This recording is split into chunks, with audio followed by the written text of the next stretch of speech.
started. Welcome and thank you so much for coming to the 4th annual BioScience Spring Research Symposium. This afternoon you're going to hear from our 7 BioScience seniors who are going to tell you about the projects that they worked on all year. And there truly is something for everybody, from ethics to music and concentration, diabetes, all sorts of things. After this, there's a dessert reception and poster session where you can talk with our juniors and sophomores about the projects that they've worked on as well, and you can ask seniors any questions that you might have. As with any endeavor, this didn't happen without some help, and I'd like to thank some individuals who have helped with this. First of all, Mr. Stoneman and Mr. McMillan for their support of this program, as well as Courtney Cavalier. She oversees both Centers of Excellence for academics and has been a great source of guidance and support. Erin Selner and Keely Reese have given administrative support, and Carrie Tobin did a wonderful job with the poster for this event. There's also several teachers I need to thank as well. Mr. Blackmer worked tirelessly on our Polar Heart Monitor project. Dennis Wahavik worked on our ethical project. Mr. Taylor worked on just about every project that had any statistical analysis to do. And Mr. Boone 3D printed all of the parts for medical devices, and I'm not even sure if he's here. He might still be printing them now. They were very last minute, so thank you to them. I also would like to thank Kevin Olson, who's our laboratory specialist for BioScience. And then last, I wanted to thank Jim Picorni. He has been the biomedical engineer for BioScience for the last 4 years. He comes over from Northfield twice a week, all school years, to lend his expertise and support to help move all these projects along. So I'd like to give all of those people one round of applause.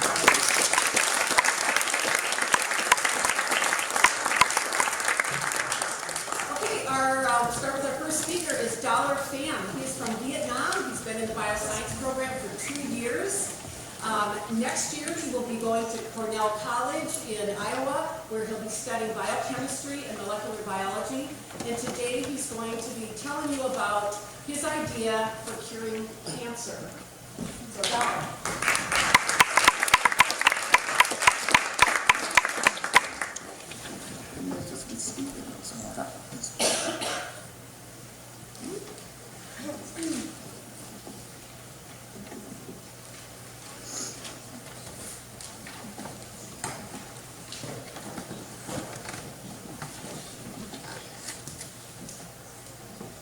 Here it comes. Okay.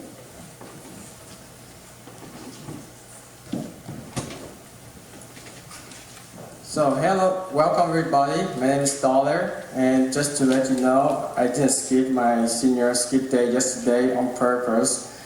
Instead, I devote my time for my science education.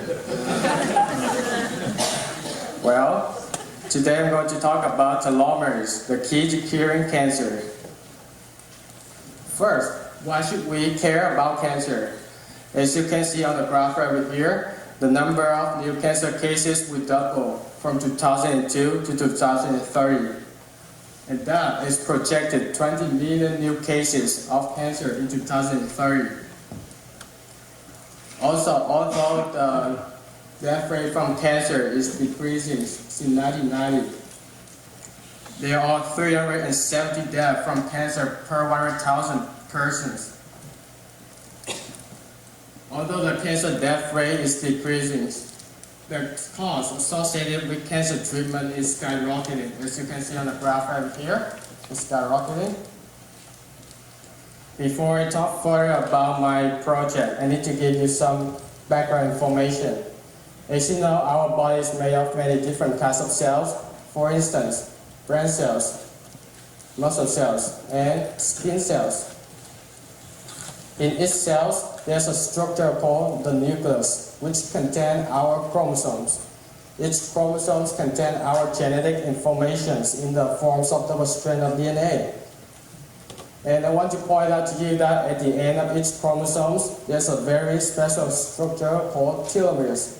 And you can see the red right here on both sides of the chromosomes. So, what is this telomerase function anyway? in our body. Unfortunately, our chromosomes can eventually break. And you can see the arrow here is breakdown. And this break can lead to malformation of the chromosomes. And in this case, the chromosome just becomes circular. And you do not want the chromosomes to circular because they're not function correctly. So how can this breakage can occur, can be prevented? It is thanks to the presence of the telomeric DNA at the end of each chromosomes, and which is actually prevent the chromosome from breaking. Now, when would a chromosome break? During the process of cell divisions, not only does the cell divide and replicate itself, but also the chromosomes replicate. And this is when the chromosomal breakage can occur. Luckily, the telomeric DNA sequence at the end of the chromosomes protect against this breakage. Unfortunately, the telomeres have their own problem. Each time a chromosome replicates, a tiny portion of telomeric DNA sequence is lost. Therefore, the telomeres shorten with each cell divisions and subsequent the chromosomal replication. And here you can see that the telomere is shortened again after the cell divided and the chromosome replicated. At some point, the telomere is so short that it can no longer protect the chromosomes and from breaking and the cells die. However, there is a way to protect the damaged telomere by thanks to the mechanisms called telomeres. Well, the telomerase is an enzyme that repairs the shortened telomere DNA right here and restore the telomere to its original length. You can see in the picture. Thus, the telomere will maintain the function, which is prevent the chromosome from breaking. In our body, different cells have different levels of telomerase activities. First, our most common cells in the body cells, including muscle cells, skin cells, and brain cells. However, the body cells have very low telomerase activity. This means that the telomere will shorten with every replications, and those cells will eventually die because the telomere can no longer protect the chromosome from breaking. Now, cancer cells is very different. The vast majority of cancer cells have a very high telomerase activities, which means that the telomeres will be repaired after each time the chromosomes replicate, and these cells do not die. In fact, these cells can replicate and divide uncontrollably, which is primarily a feature of cancerous tumors.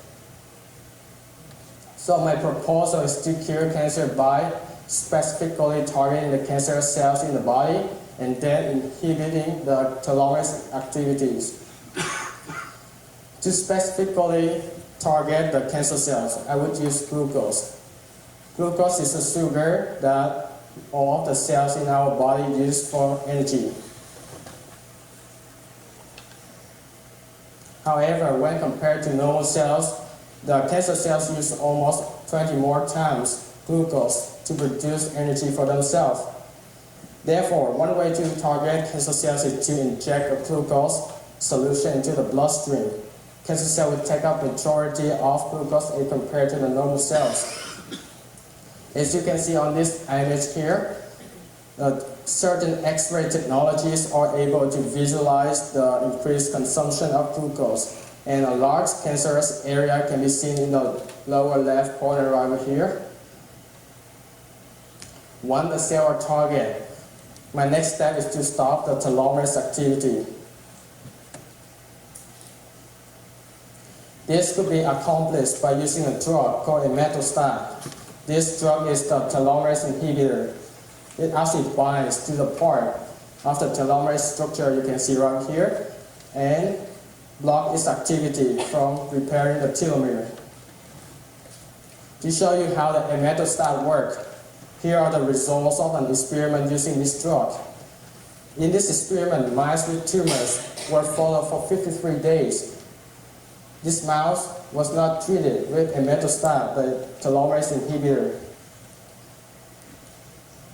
The result shows the cancer just grew larger and bigger due to the high telomerase activities that continually repair telomeres and prevent them from shortening. The mouse on the right side over here was treated with imetelstat. After 53 days, the size of the tumor was significantly decreased, as you can see the mouse in here. So how would I get this drug specifically inside cancer cells? First, here's the glucose and here's the imetelstat drug. And I'm going to hook them together to form a new combination of drug. And here's the animation of showing how whole thing would work. There's the cancer cells, and these are the glucose molecules in the bloodstream outside the cancer cells. Here you can see the glucose being taken up by the cancer cells at a very high rate. Now it's the time to inject our special drug combination into the bloodstream. Finally, because the attached glucose molecule, our drug combination is taken up by the cancer cells. You can see that our drug is going inside the cancer cells. After entering the cell, the imetelstat portion of our drug will attach to the telomerase. You can see the attachment, so the glucose will break off and block its activity. Therefore, the telomerase will stop working. This means that the cell's telomeres will not be repaired after the cell division, and the cancer cell now will become non-cancerous cell and eventually will die as the normal cells. Hopefully this interesting idea of mine will work and we will not have to suffer from cancer anymore. Thank you, and I would love to answer any of your questions after the presentation. Enjoy your listening.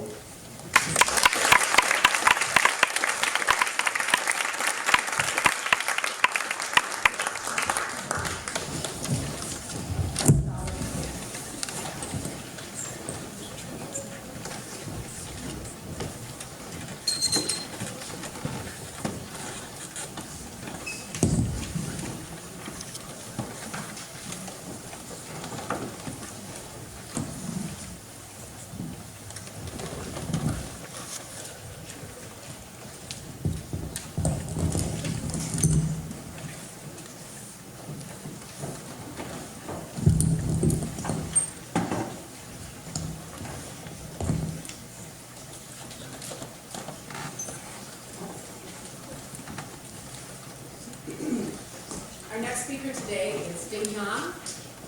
Yang is from Shanghai, China. She has been in the BioScience program for 2 years. Next year, she'll be attending Swarthmore College in Pennsylvania, where she will be pursuing different philosophical and ethical issues in the realms of both science and the humanities. And today, Yang is going to tell you about a bioethical issue that intrigued her early in the year and that she's been working all year long. Ding Yang.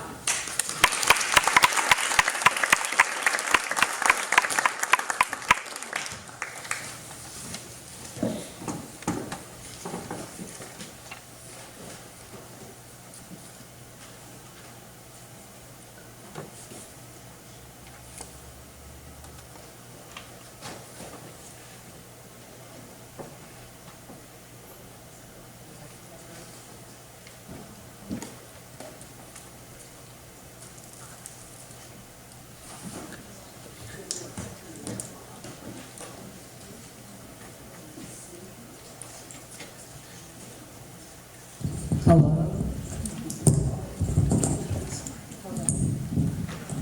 Hello.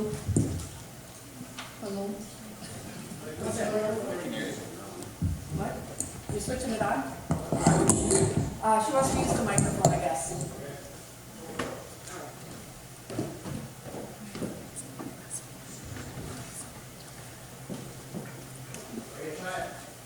Yeah, works. Thanks. During the autumn of my senior year, I encountered this bioethic case which really intrigued me. The case is about a 9-year-old girl named Alka, who is born with highly anomalous facial features, including a nucleated eye socket, unformed nose, and bilateral cleft palate. Although Alka's facial appearance do not affect her normal functions, it seems nevertheless very distressing to even the most experienced nurses. Therefore, it severely interferes with her social interaction with other people. Despite that, Alka is significantly intellectually challenged. She loves interacting with other people and longs for attention and care. Alka's doctor offered her parents the chance to let Alka undergo reconstructive surgery, the objective of which is to make her appearance more socially acceptable and therefore potentially allow more social interaction. But Alka cannot and will never understand the purpose and the nature of the surgery, and she already shows some resistance to medical treatment, especially those involving restraint. This means that the surgery will probably be conducted against Alka's will at the present moment. I wonder what will be your choice if Alka is your child or your sibling. When I first learned about this case, my instinctive reaction is that there is absolutely no justification for anyone to go in through any form of change just for the sole purpose of fitting in. However, the opposing argument seems so strong, and the potential benefits generated by surgery are deemed so crucial that I decided to probe into the reasons behind it. Therefore, today I will present to you my BioScience senior project, Ethics of the Surgical Alteration of Facial Anomalies. I examined the case from the standpoint of different stakeholders, including Alka, Alka's parents, and the entire society in general. I will first examine the case on the standpoint of Alka and her family. The surgery can give Alka a facial appearance more similar to a normal person, which will potentially allow more social interaction.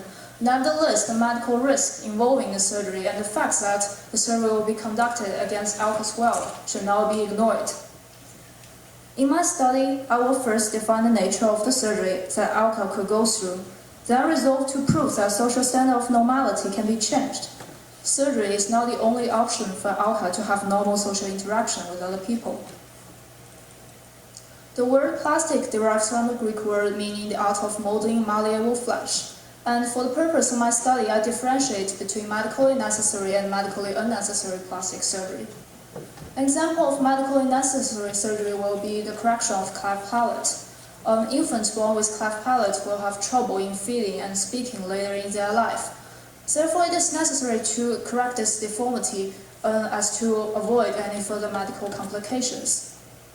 However, medically unnecessary plastic surgery does not generate any medical benefits. An example will be otoplasty. The patient in the picture pinned by her ear just to make her appearance look more normal. And in my study, I will focus on medically unnecessary plastic surgery, which I further classify into reconstructive surgery and cosmetic surgery. Reconstructive serves to correct deformities, and its goal is to make the abnormal normal, while cosmetic surgery serves to elevate normal to the standard of beauty. For example, in Asian countries, double eyelid surgery is very popular since it makes Asian featured eyes more westernized.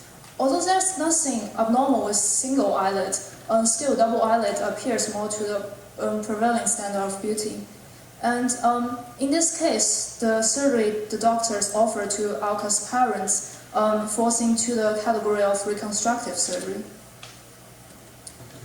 One of the reasons that there is strong support for Alka to undergo surgery is that abnormal facial features has a lot of unpleasant ramifications in our society, and I picked one study to demonstrate that facial deformities have significant impact on our perception of individual.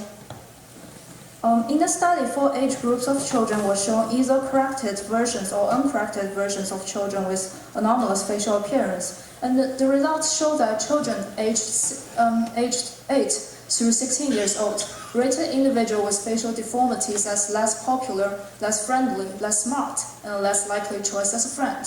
Female faces received even more extreme negative ratings than male face. The study reveals that there is an ingrained bias against facial deformities which could be found in children at an early age. After clarifying the specific purpose of surgical alteration of anomalies and acknowledging the difficulties result from abnormal facial features, I attempt to define the concept of normality and to apply it to human facial features. When we try to define normality, we think of a range where the majority of people falls in, which can be well represented by the normal distribution. Normal distribution is a continuous probability distribution that is commonly known as the bell curve. As some of you may know, a lot of human features are patterned according to a normal distribution across the population. For example, if we plot the height of 175 male college students, we will get a bell curve. While the majority of the people falls in the middle range between 5 feet 5 and 5 feet 9, there are several people scurrying around the edge. Although taller height seems usually preferable, exceptional height variation are seen as equal no matter which end of the spectrum it lies. When we apply normal distribution to a majority of human physical features such as height, the position of the point on the curve is neutral, and the distance between any of the points on the curve only indicates difference in quantity. However, when we start to apply the normal model to human facial appearance, we give qualitative difference to the neutral positions on the curve. A 0.3 standard deviation below the median is considered less desirable than a 0.3 standard deviation above the median, while in nature they have no value at all. The fact that the standard of normality varies across different cultures also supports the notion that normality is by nature a neutral concept, and a qualitative value is subjectively imposed by human beings. In ancient Egypt, abnormal physical features are seen as a sign of divinity. Dwarfs obtain positions of seniority in the society and gather numerous titles and privileges. Sculptures of ancient Egyptian gods represented a fusion of animals and human forms. The fact that artists in ancient Egypt does not attempt to beautify deformity suggests that there was a prevailing attitude of cultural acceptance of deformity. Our cultural attitudes towards deformity are a product of a particular value system inherited from classical Greece. In Greek literature, the importance of sound and how body is strongly emphasized. Aristotle took the step further by proposing a law preventing parents rearing deformed children. In Sparta, parents were legally obliged to abandon deformed infants to their deaths. During the classical period, artists searched for perfection in human form. Deformity was beautified to show mental anguish, while physical curiosity were only tolerated for the entertainment of their owners. After examining the case from the perspective of Alka, I took the standpoint of society as general. My previous research indicates that it is possible for the society to undertake changes so as to provide a more tolerant environment for people with facial deformities. However, whether we have the obligation to enforce this change in attitude is another question that needed to be examined. I approached the question by analyzing the different components of our instinctive reaction towards deformity, and I found that there were mainly 4 components, including fear, sexual aversion, confusion, and stereotyping. I classify human instinctive response to facial anomalies into 2 categories. The first kind of aversion used to be advantageous to adaptation, as it enhances either survival or reproduction. Adaptive advantageous response includes fear and sexual aversion. In ancient times, facial feature is a crucial index for people to differentiate between enemies and friends. Our autonomic fear response raises our alarm level and increases our survival chance. Abnormal features are also seen as a signature of genetic defect. Aversion to facial deformities helps us avoid passing defect genetic information to the next generation. Although these instincts used to help us adapt to the environment better, they have little practical usage in modern society. Why should we ask people who have facial anomalies to alter their appearance just to accommodate our outdated natural instinct? We as beings with free will are not supposed to be driven solely by what is adaptively advantageous and what is not. Responses that do not have any adaptive advantage include confusion and stereotyping. As the visual pattern of a normal face is learned early in life, while seeing anything inconsistent or strange with normal facial appearance, we may inevitably experience confusion and unease. Facial features are also primary means of personal identification as well as a rich source of nonverbal information. Deformities interfere with the normal transmission of social information. Stereotyping also contributes to our instinctive rejection towards deformity. While there is no apparent intrinsic merit in inheriting a combination of genes which produce a face considered attractive, desirable social qualities are repeatedly attributed to those people. In popular cultures, distortions of human form is often associated with evil and terror. There is even less justification for a response that does not have any adaptive advantage, since confusion resulted by inconsistency of facial image is just a limitation of our mind, while stereotyping is the result of an ingrained social bias. This instinct forces our tendency to act discriminatingly towards people who are born with facial deformities. Even that it is not our conscious decision, we nevertheless have more responsibility of it, as it is causing harm to other people in the society who are endowed the same rights as we are. And finally, I want to address the concern that my argument in this case may conflict with the eminent interest of Alka and her family to have a normal life. Although I have proved that it is possible for social standard of normality to change and tolerate deformities, and that we are obliged to suppress our natural disposition to reject anomalies, this process of changing prevalent cultural attitudes may take generations to complete, which is a price Alka and her family may not be able to afford. I agree with the viewpoint that surgical alteration fits Alka and her family's temporary needs better, as it gave Alka a normal appearance and increased her chance to having social interaction with other people in the most efficient way. However, social stigma associated with deformities will never be eradicated if we continue complying with these norms that we have become comfortable with. Making the right choice for Alka may not produce immediate positive change for her life. It is nevertheless the first step towards tolerance of facial deformities. Deformities is a matter of chance. Its occurrence is inevitable. Thus, I think that keeping Alka as the way she is the preferable choice, as it helps promote a healthier and more tolerant attitude towards deformity, which is going to benefit generations. Thank you. If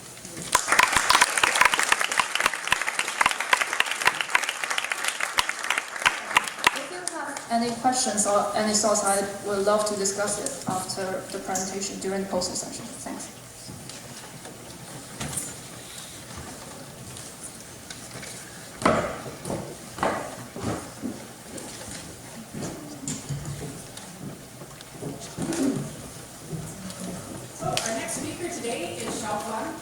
He is from Shenzhen, China.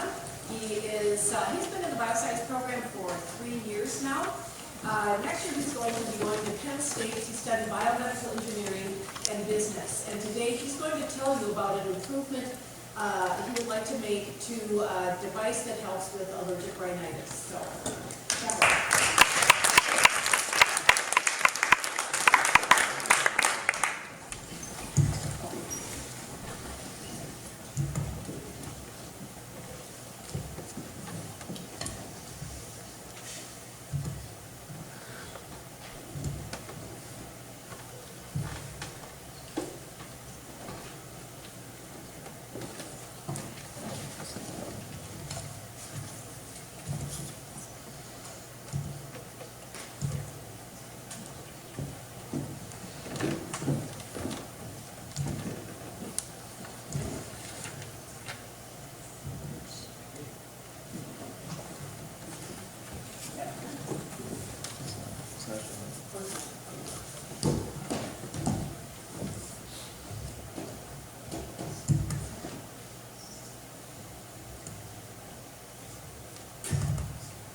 So good afternoon, everyone. My name is Xiaofeng Du.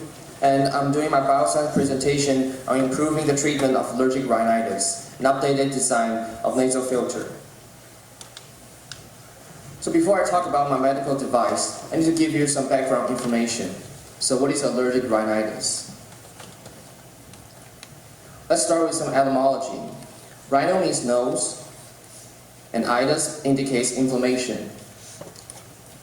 Allergic means due to allergies. So if you put this all together, it means inflammation of nasal cavity due to allergies. So what sort of allergens are we talking about? First, many people are allergic to pollen, that is called hay fever. Some people are allergic to animal dander, which is the dead skin cell shed from dogs or cats. Last, many people are allergic to dust mites, and that is the main topic of my talk.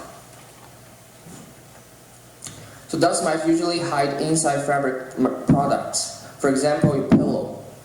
And dust mite fecal pellets are the culprit that causes all the symptoms. To be more specific, it is an enzyme contained inside the fecal pellets that causes the symptoms of allergic rhinitis. This enzyme destroys the tight connection between two cells that prevent anything from getting inside the body. If the tight junction is destroyed, as you can see here, the allergens will get inside the body and causes all the symptoms.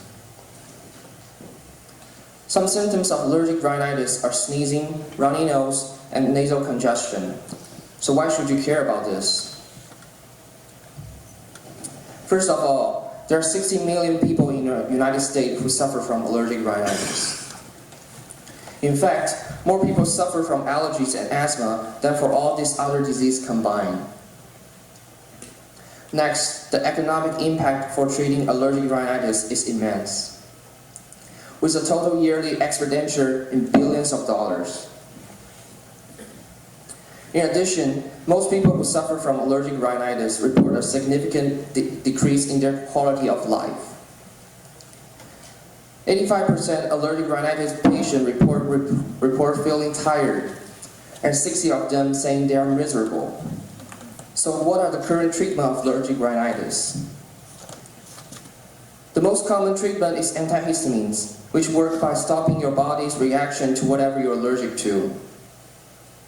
However, antihistamine can have significant side effects, including drowsiness, dizziness, and trouble urinating. In addition, you need to have this medication on hand to take whenever you encounter something you're allergic to. Another treatment is allergy shots, which work by sensitizing your immune system to a small amount of allergens at a time. Although treatment with allergy shots can be very effective and have long-lasting results, the treatment schedule is often inconvenient for busy people. Not to mention, each treatment involves a needle stick. Surgery does not cure allergic rhinitis, but it may help open up the swollen passageway. However, the pain and recovering time are two big concerns that people may have. So what options do we have left? Yeah, nasal filter. Nasal filter is an effective way to deal with allergic rhinitis. It is comfortable, reusable, and easy to insert. Nasal filters are covered with a mesh that prevents allergens from contacting your nasal cavity.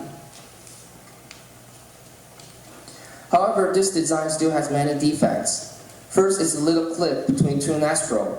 As you can see in these pictures, the clip is pretty obvious, and it can be disturbing and embarrassing. Also, these nasal filters are two-dimensional, which have limited surface area. Thus, they can only capture a small amount of dust mite at a time. All this leads to my proposal to improve the design of current nasal filter.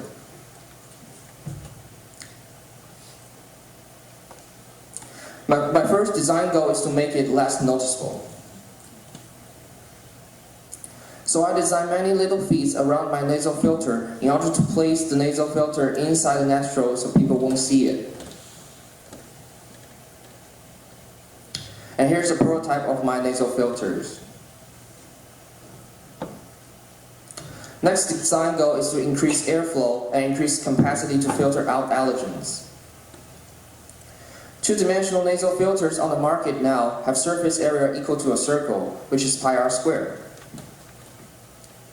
However, larger surface area means more airflow and higher probability to capture dust mites. So I made my design to be a 3D filters in order to capture more dust mites. Also, I designed a more sanitary way to place nasal filter because bacteria is everywhere, on your hand, inside your nose. If people use bare hands to place nasal filter, this will definitely increase the infection rate of other diseases. So a delivery syringe is created for placing the nasal filter, and here's a short animation. This is the nasal filters, and I put it inside the delivery syringe.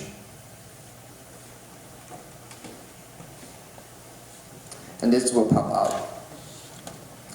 This is the delivery syringe where nasal filters will be stored, and inside it, and the plunger will pop the nasal filters out. My next design goal is to inactivate DERP1, which, as you remember, is the enzyme responsible for causing the allergic symptoms. Here's thus my fecal material that contains DERP1 enzyme. On the right is a depiction of the structure of DERP1. So how can I inactivate DERP1? I used a DERP1 inhibitor, which is another enzyme that will cut DERP1 and stop its functioning. Here you can see that the DERP1 breaks the tight junction between epithelial cells, which in turn allows allergens to enter your body. However, when the inhibitor is applied, like these blue dots, DERP1 can no longer break the tight junction between cells and get inside your body. There are still limitations of my study. First, I need to do more research on dust mite inhibitor. Second, I need to do more human study. For example, to make sure the nasal filter will stay stable inside the nostril. I want to give my special thanks to Dr. Liberty, Mr. Borney, and Mr. Boone. I won't be able to do this presentation without help from them. So thank you for all your attention, and I will be answering questions during the poster session if you have any. Thank you again.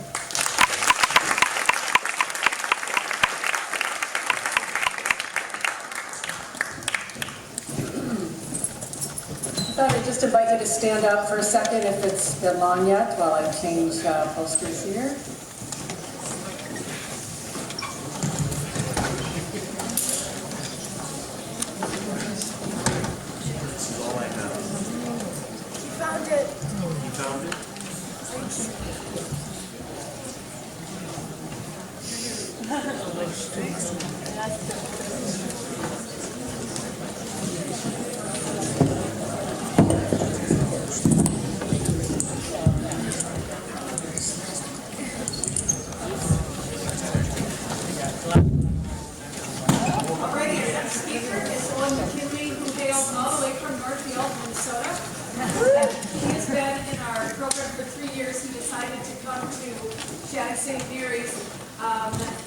After he would have left the middle school, where his father teaches, so he decided to come in 10th grade.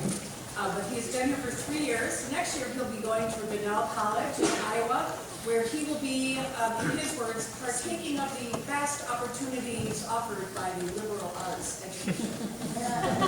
And today he will be telling you about a research project that he did this year that concerns the effect of music on attention while you're reading. So, Owen.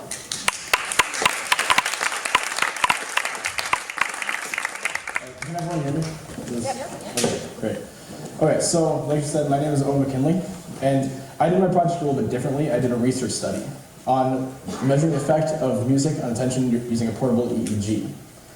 So just to get started off, there have been studies done on this before, and most of them have found that no music or music with classical or lyricless music is the best for attention levels. However, most of these studies have been using reading comprehension as a measure for attentiveness, which, as most students can tell you, that's not exactly the best way of collecting that data. So I decided that I could use brainwaves, which have been correlated with attention. So to get started, what are brainwaves? So I have an animation here. So the inside of our brain is made up of neurons or nerve cells that communicate with each other using electrical signals. So these electrical signals shoot down the neurons to help them communicate with each other, and that's how we have cognition and thinking. So as these electrical impulses are flying through, then it sends off a frequency or a signal. And these signals can be picked up by electrodes hooked up to your head. So there are different kinds of brainwaves. There are 4 primary kinds. The first is the beta wave, which is the highest in frequency, and it's most associated with awakeness and alertness. Then the next is alpha, and this is when you're awake but you're mentally relaxed. Third is theta, and fourth is delta. These are both mostly associated with sleep or very deep relaxation. So right here I have 2 pictures here. The one on the left here is a full-scale medical EEG. This can have up to 200 sensors on it. This one right here has about 60 to 70. And this is so that it can be very precise and very accurate with its measurements. And this on the right here, this is a portable EEG. This one is specifically a NeuroSky MindWave, which is the device that I was using. And as you can see, it only has 1 point of contact, which means it's less accurate, but it's much more user-friendly and much easier for me to use. So here's another picture. This shows the readout of each of the different devices. The full-scale EEG has the very precise and very accurate measurements from every one of those sensors, as opposed to the MindWave just has the one graph that I can use. So going back to this chart with the brainwaves, so as you can see, there are only 2 that actually have to do with wakefulness and being awake. So these are the 2 that are measured when you're looking at attention levels. And this device actually gives a graph for attention levels without having to use any calculations with those brainwaves. So this is the attention levels as a function of time over the course of 100 seconds. And each of these points is one point of attention. It's about every second. And so I can take these numbers, or these points, and measure them on the y-axis to measure the percentage of attention. So this is from 0 to 1, so this one would be 90% attentiveness. So for my project, I took all these different projects and these different studies that showed that no music and classical music are best for attention.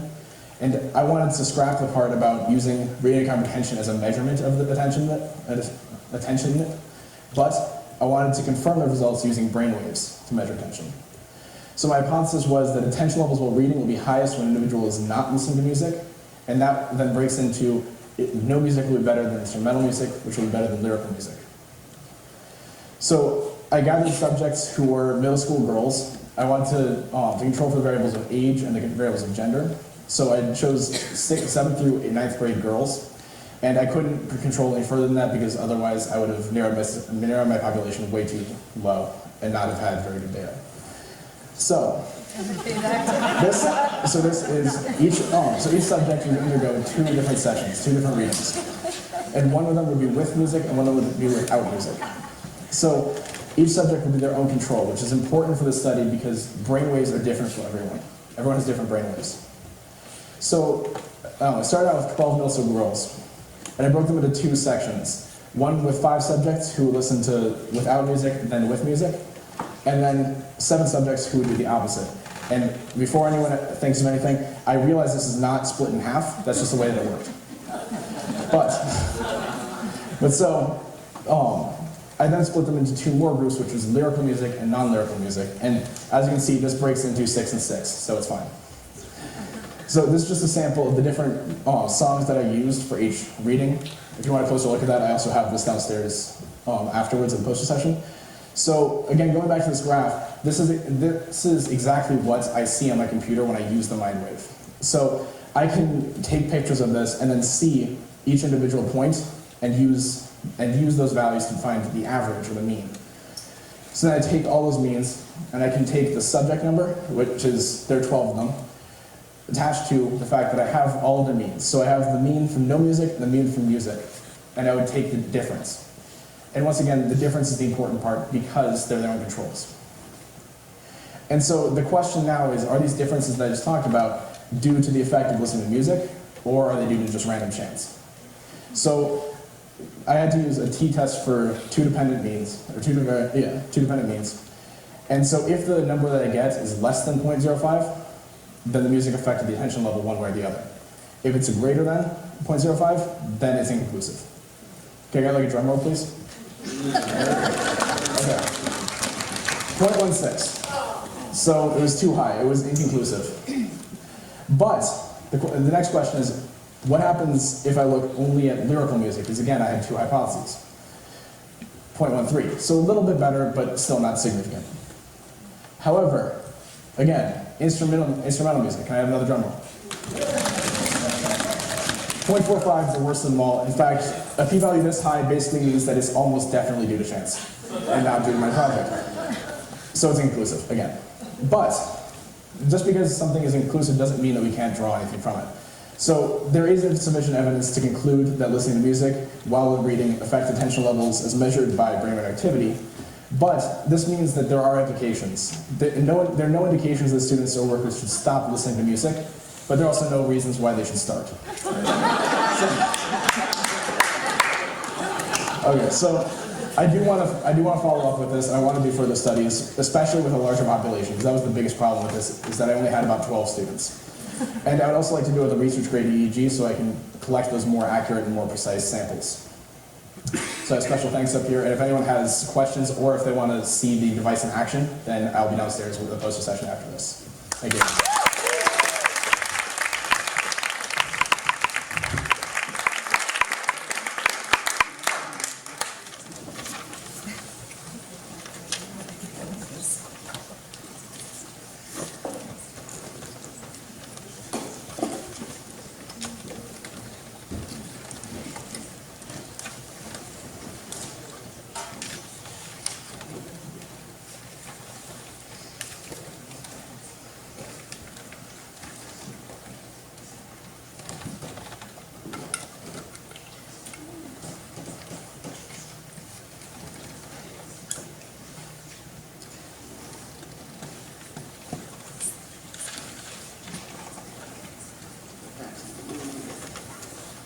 Okay, there we go. Okay, all right.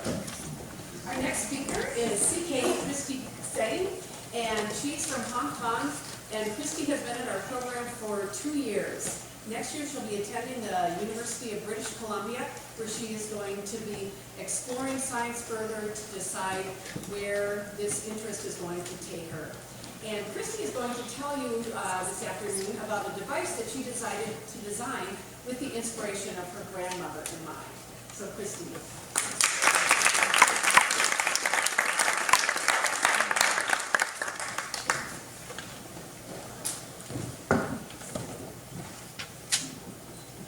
So good afternoon, everyone. My name is Christy, and for this year's BioScience project, I decided to try to address the needs of the elderly diabetics by trying to create a true one-step glucose meter. So before I start, I would like to explain what diabetes is. So for a normal person, when you eat something, the food gets digested and broken down into glucose in your stomach. And the glucose will be absorbed into your bloodstream. So this is your bloodstream. And normally your pancreas, so right here your pancreas, would release a hormone called insulin, which would allow the glucose to enter the cells to produce energy through cellular respiration. However, in diabetes, for one reason or another, the insulin isn't there or it just isn't working. So this makes diabetics feel fatigue all the time because they do not get the energy from their food source. And this is a chart of the top 10 leading causes of death in the world. And as you can see, diabetes is ranked number 8 on this chart. However, the actual death is much higher because diabetes often lead to complications such as ischemic heart disease and stroke. In this country, 1 in 5 healthcare dollars goes to care for people with diabetes. And a total of $245 billion is spent annually for diagnosed diabetes, which includes diabetic patients' hospital stays, doctor visits, and medications. And this is a graph of the percentage of US population with diabetes. So here we are right now, 2015. If current trend continues, in 2050, 1 in 3 Americans will develop diabetes in their lifetime. And this is a different graph. It shows the diabetes prevalence rate in different age groups. It is pretty obvious that diabetes is really a disease more common for the elderly. And my device will be targeted toward diabetic patients in this age group, which is from around 80 to 100 years old. The goals of current diabetes treatment is to keep blood sugar level within a healthy range. And in order to do so, this requires diabetic patients to measure their blood glucose level on a regular basis with a glucose meter like this. There are a lot of advantages that comes along with the usage of glucose meters. Diabetics can maintain a more constant glucose level as the device can aid in the adjustment of therapies and modify their diets and daily physical activities. The clinical problem right now is that these devices are way too small, and this can be especially problematic for the elderly population because many of them have arthritic hands like this. And second of all, it is also a vision problem. You shouldn't really expect the elderly patient to be handling small lancets like this and test strips. And of course, it is also a memory issue. Firstly, the patient might not even remember to do the blood glucose check at the right time. And secondly, most of them have trouble with following the directions because even the simplest glucose meters can require up to 15 steps. And none of the current glucose monitors take these obstacles into consideration, and this can lead to patient non-compliance, like my grandmother, who decided to stop measuring her blood glucose level because she's incapable of doing so. And in fact, 69% of the patients said they would probably test more frequently if testing were simpler. And so my design goal is to create a glucose monitor that meets the needs of the diabetic elderly with lower functional abilities. And again, as I said, my device is designed especially for elderlies that don't really need to travel a lot, so they would probably stay at home most of the time. And to address the dexterity issue, my device will be a tabletop design. It will be larger and sturdier than the traditional glucose meters so that they won't be fumbling with the device. And for the vision problem, the device will have a large LCD screen and that shows them the results and a distinct testing site where the patient can place their finger on. Now let's take a look at the interior of the device. So this device is truly one step, which means that once the device is activated by the patient's finger at the testing site, it would sterilize the finger, prick their finger, collect the blood sample, analyze the blood sugar level, and show the results as well as send the results to the patient's caregiver. Since the supplies, like the needles and the test strips, must be one use, the device will have only 30 days of supplies housed in this disc. And the disc is removable. And so there will also be a reminder text message sent to close family members when supplies run low so that they can come and replace the green disc. And I actually made a prototype, and it will be shown during the poster session, so you're welcome to come by my poster later on. And I would like to end my talk by saying that there should really be many different glucose monitors targeted towards different age groups. And like these glucose monitors are very fancy looking. You can plug them into your iPhone or your computer, but they're only beneficial for the younger diabetics. So I feel like the needs of the elderly is being ignored in regards to having suitable diabetic devices for them.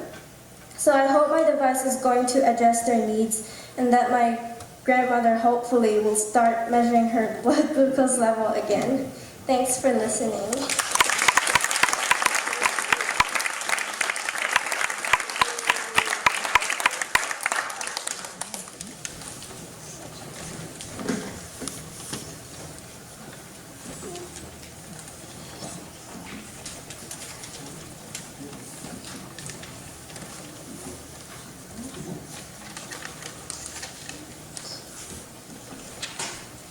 Okay. Our next speaker is Ying Cherry Wang. She's from Beijing, China, and Cherry has been in our program for 2 years. Next year, she'll be going to Carleton College right here in Minnesota, where she's planning to get several degrees, one in science and one in liberal arts. And today she's going to talk to you about several solutions to cure a particular stomach disease that has troubled her grandfather for the last several decades. So, Cherry.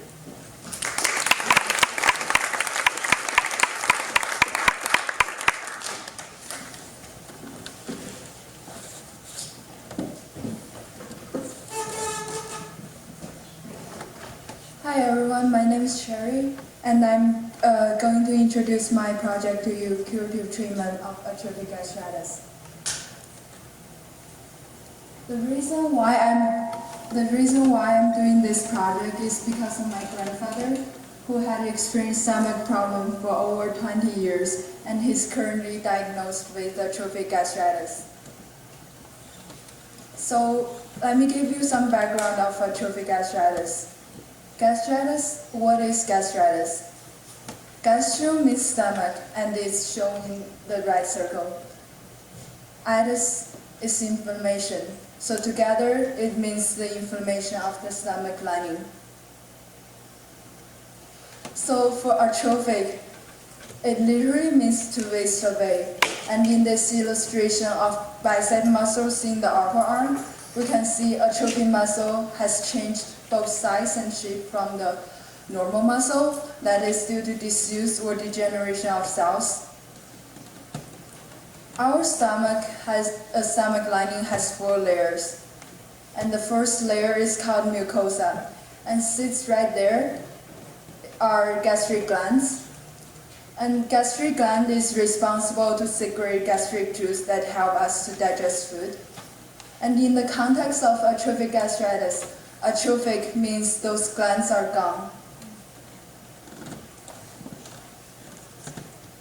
So when these glands are missing, they are replaced by either fibrous tissue or abnormal glandular structure that found on intestinal glands. So compared to normal stomach lining, gastric glands are right here, and in the first picture, those glands are clearly gone, and in this one they are in a normal shape. So neither carries the digestive function of gastric glands, so food doesn't get digested well. Symptoms usually show in elderly age. So since the food doesn't get digested well, patients might feel abdominal pain, vomiting, and more importantly, those food cannot be absorbed into bloodstream. So some patients will feel fatigue or malnutrition. The main cause of this atrophic gastritis is a bacterial infection, and the bacteria is called H. pylori. Although usually acquired in childhood, it takes many years for this bacteria to dig through stomach lining and battle with our immune system and endure a high acid environment. That's why people usually show symptoms in elderly age. And H. pylori especially likes to start from lower stomach area, which is called antrum. There are fewer gastric acid secretory cells there. And from this map, we can see over half of the global population is colonized by this bacteria. And higher prevalence exists in places with sanitation issues. However, not everyone will develop gastritis. Only minority shows apparent clinical signs. And that is due to a complex interplay between a variety of bacteria, host gene, and environmental factors. And we actually don't understand this interplay very well. Because we know this bacteria only from 20 years ago, and we don't know the mode of transmission. We haven't developed an effective vaccine for H. pylori infection.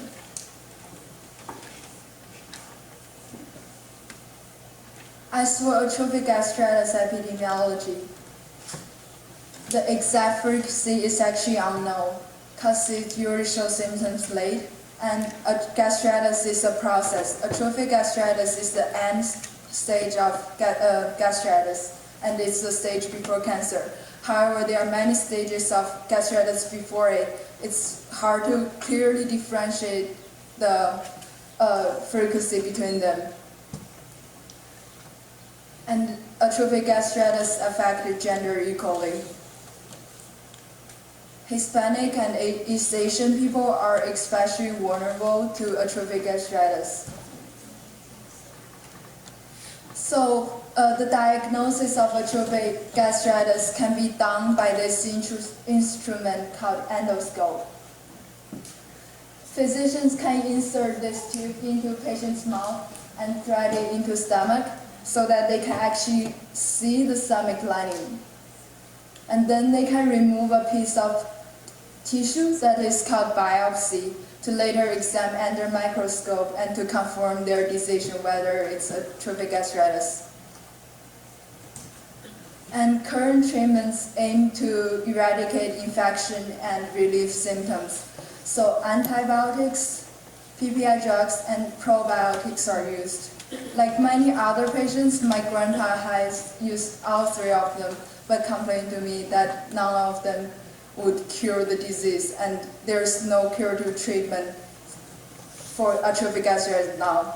So I want to help my grandpa and work on the curative treatment. And to cure atrophic gastritis, restoring gastric glands is the key. I first thought about replacing the entire stomach. However, there's no record of a successful stomach transplant case, and it would be too costly to replace the entire stomach when only the stomach lining is affected. So I switched to replace only the damaged tissue on the stomach lining. If we think the stomach lining with atrophic gastritis as a piece of damaged lung, to repair a piece of damaged lung, we can either stop or seed to return to a healthy-looking lung. And that salt and seed methods are used in my proposals. And just to remind you, gastric glands is the key here. So once the infection is eradicated, we should be able to assume that the transplant tissue could grow. My approach to salt is very much like skin grafting. Where healthy skin tissues are peeled off, mashed into the desired shape, and laid on top of the burned area. For stomach lining grafting, this large piece of tissue can come from either a donor or a grown tissue of biopsy, so that it's a tissue from the same stomach. And I'm going to show you a simplified animation of how it might work. This is the stomach, and this is the atrophied area. Here comes a large piece of tissue, and the depth of this tissue stops at mucosa, which includes all the gastric glands. And now, to replace the atrophied stomach lining. For seed, there's some medical precedence for reseeding a part of body, that is hair transplant. So a strap of hair is taken and cut into pieces, and those pieces are reseeded into belt area. So for seed in stomach lining, we can use healthy tissues that are found in non-atrophic area of the same stomach, and you taking biopsy of them. Those biopsy will contain healthy gastric glands that's the atrophic stomach needed. Or we can use stem cells. There are stem cells in stomachs.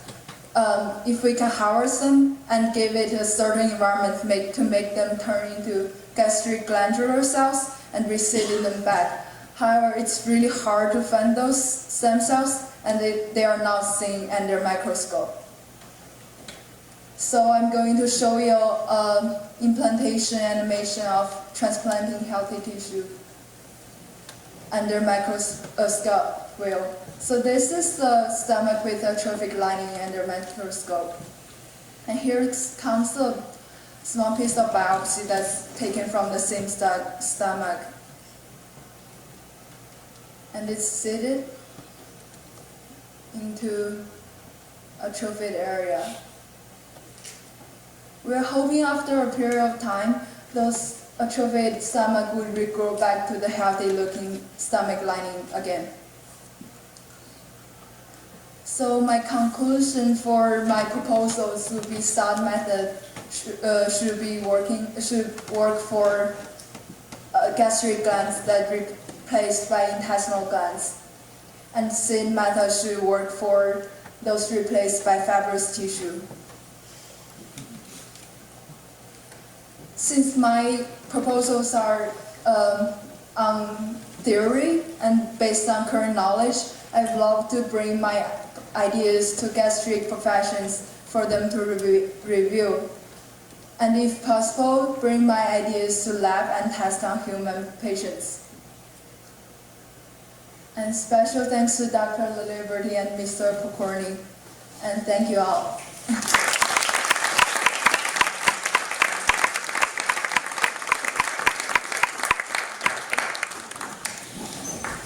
I'll invite you all to stand up one more time. We have one more talk, but I have to change it over here. Just about.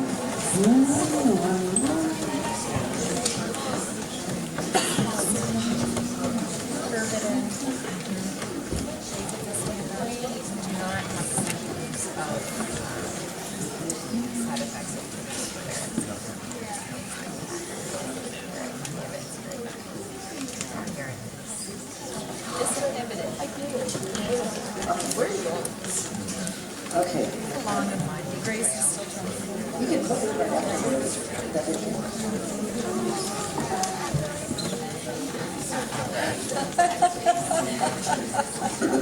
All right.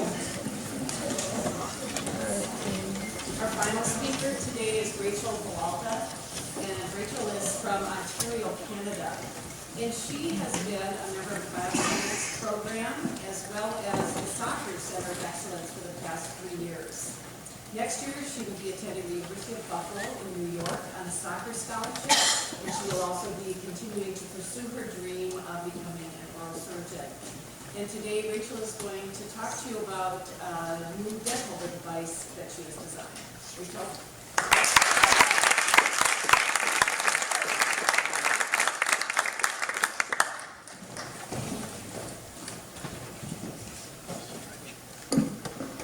Can everyone hear me? Hi everyone. For those of you who don't know me, my name is Rachel Villalta, and today I'm going to talk to you about my senior bioscience project pertaining to alternative dental implants and the design to reduce healing time. So first, here's the anatomy of the jaw, and there are 2 primary bones. The upper jaw is called the maxilla, and the lower jaw is called the mandible, and my talk will be focused on the mandible. So why do you need teeth replaced? Trauma, resulting in tooth damage or tooth loss. For patients with dental trauma, they typically only need 1 or 2 dental implants. An injury to the teeth can adversely affect eating and speaking, and also it is not aesthetically appealing. It is now possible to have these injuries repaired. Just a warning, the next photo is a bit graphic. It is also possible to lose all your teeth due to disease or poor dental hygiene. With new solutions available, it is possible for teeth that look like this to be replaced and look almost as good as new. Typically, with diseased teeth like this, you will need all of your teeth replaced. This is the specific situation that my design is developed for. So what options are available for tooth replacement? One of the options for tooth replacement are dentures, as they are easy and quick to use. For those of you who are unfamiliar with dentures, these are what they look like. This picture shows an upper set of dentures being placed on the upper jaw. They rest on the gum tissue and are usually affixed to the gum using adhesive cream. However, there are problems associated with dentures. Another warning regarding a graphic photo. Because the denture is continually in contact with the gum tissue, inflammation of the gum can occur. Although this is a minor problem that can be fixed, it is still painful and annoying for the patient. However, a much more significant problem caused by dentures is reabsorption of the bone tissue in the mandible. This disorder is called mandibular bone resorption. Bone resorption in general is a problem best illustrated when astronauts spend long periods of time up in space. Because there is no gravity in space, there is no force being placed on the skeletal bones. In response to this, bone cells are resorbed and then the bones themselves shrink and are weakened. A similar situation occurs when there is not an adequate amount of pressure applied to your mandible. When you have dentures, there no longer is any pressure exerted inside the mandible by the tooth roots. Instead, the denture applies pressure to the gum tissue. As you can see in the picture on the right, with dentures, a significant amount of bone tissue is resorbed over time. This change in bone can also be seen in the appearance of people's facial features. This is why the normal anatomy of the jaw and this is what the normal anatomy of the jaw and the teeth look like. Once the teeth are taken out, you can see the bones start to resorb and the facial features start to deteriorate. Even with dentures, the mandible will lose bone tissue and eventually your facial structure will be affected. The next solution for tooth replacement are dental implants. So what is a dental implant? A dental implant is an artificial tooth root that is placed into your jaw to hold a replacement tooth or bridge. What is the dental implant process? First, the tooth is extracted from the bone. Then there's a 3-month waiting period for the time that it takes for the bone to regrow. Then the dental implant is implanted into the bone. Here's a drawing and a picture of what the implant would potentially look like. And attached to it is a healing abutment that will help attach the crown later on in the process. After the implant is drilled in, there's a 3 to 4 month waiting period for the bone to regrow around the new implant. And finally, the crown is attached onto the abutment and is ready for use. Dental implants also prevent bone resorption as they drill right into the bone. Unlike dentures, they put an adequate amount of pressure onto the bone. Although there are benefits to implants, there are still some problems associated with it. During the time of recovery, there are dietary restrictions to avoid complications with the implant. This means that you cannot eat hard foods such as popcorn, gum, and nuts, since it can complicate the process if the implant is dislodged. Also, there is a lot of pain that can be problematic and cause discomfort for the patient. The healing time is also a lengthy process and takes almost 9 months for the process to be fully completed. My goal is to decrease healing time by reducing the number of implants needed. Instead of drilling 16 holes into the jaw, only 2 holes will be drilled, and only that many will be needed to heal instead of a full 16. I have 4 main design goals for my project. The first is to reduce healing time that is involved with this process.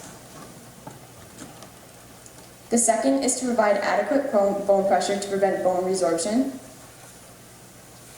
The third is to prevent gum irritation that occurs when the dentures rub on the exposed gum.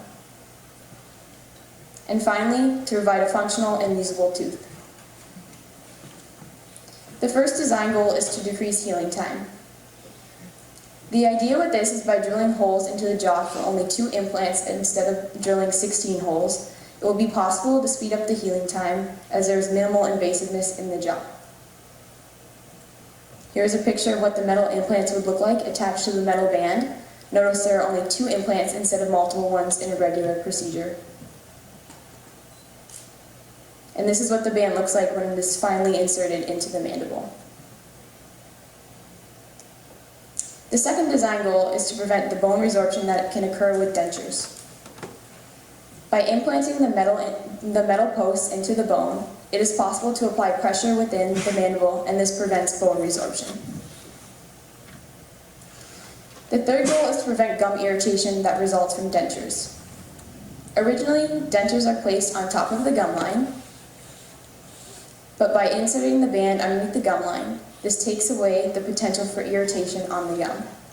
Here's a picture with the retracted gum line. Finally, the last design goal is to have functional tooth replacement. It is necessary for the tooth to be functional and working in order to perform mandatory functions like eating. By using the metal band and the gum line to keep the tooth in place, the function of the tooth is not compromised. Obviously, more teeth can be implanted, but this is just an example of what one could possibly look like. There's still a lot of work that can be completed in my project. For example, how many implants will be needed to hold the implant in place? Will 2 be enough in order to keep the device from moving and shifting around? Also, will 2 implants be enough to prevent bone resorption? How much pressure is actually needed in order to prevent bone resorption? These are questions that can still be answered when more research is necessary in order to find the answer. I have submitted this design to the U.S. Patent Office and have received a provisional patent from their office. I would like to continue seeing if there are any more opportunities like this in the future that can someday help get my device to the market. I'd like to say thank you to Dr. Liberty, Mr. Percorni, and Dr. Thurnow for being my mentors during this project. I'll be happy to answer any questions you have during the poster session. Thank you.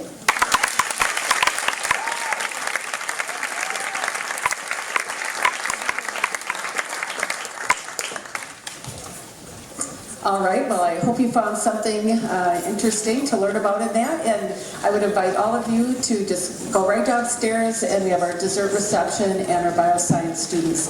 Thank you again so much for coming.